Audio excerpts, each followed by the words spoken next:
A new report from the Australia Institute has found the Murray-Darling Inspector General is failing to tackle many of the basin's big issues. Mick Kelty was appointed Interim Inspector General by the federal government in October following allegations of water theft, rorting and over-extraction. Maryanne Slattery is the Australia Institute's senior water researcher. She joins us from Canberra. Welcome to the program. Hi, Jeremy. Mick Kelty's powers are being negotiated by the ministers meeting in Brisbane today. How do you think they'll go with reaching consensus on that? A lot of the time these deals are already made well in advance of the actual meeting, so we're hopeful that the states will grant the powers or agree to the powers that the government is proposing. We really hope that Mick Kelty's given the powers of a Royal Commission, equivalent to a Royal Commission. We really need somebody with those powers in lieu of having an actual Royal Commission.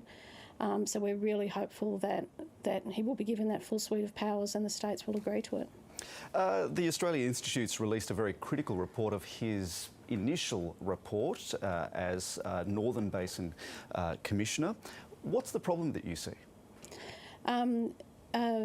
Mick Kelty came into the role as initially Northern Basin Commissioner about 18 months ago and was tasked with, a pretty vague terms of reference, and he had no powers to undertake that task, and he was new to water and he had very limited staff that were also former federal police officers. So it was a really difficult task for him.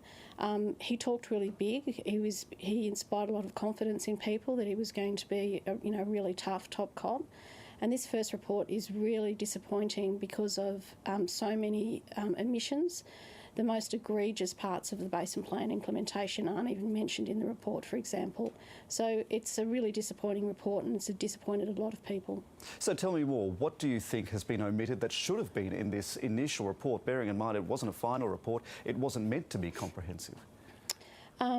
There's several aspects of Basin Plan implementation that have received widespread criticism throughout the media, namely the Commonwealth's efficiency program and how that's been administered, and allegations that it's been maladministered, billions of dollars going to projects that don't actually return water, that increase the irrigation footprint, water buybacks that have been linked to politicians.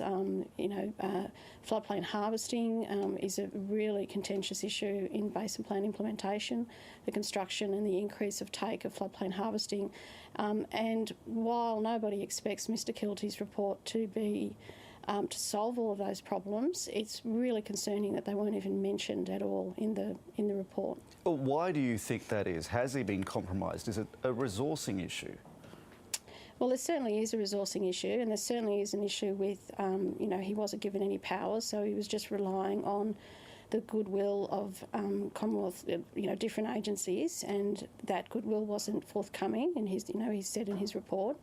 But I think it's really disappointing that he didn't talk to the critics. There were several, prominent people that have been pointing out issues with the Basin Plan for quite some time now. We can't find, any of those critics that he spoke to, including the Australia Institute. So that was really disappointing. And there was certainly no shortage of media reports flagging these issues. There was a full Four Corners program on the efficiency program, for example, and it wasn't even mentioned in the report.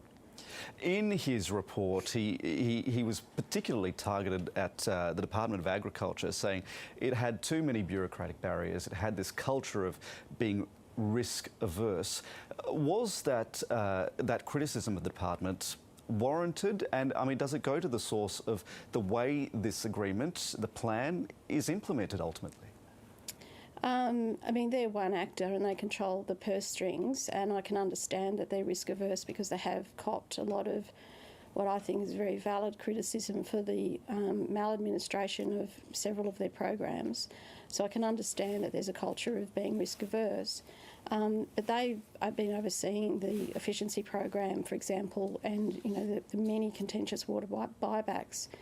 So I think that it's asking them to be less risk averse and get money out the door quicker is not the answer. I think there's some fundamental problems with the way that they've been administering programs.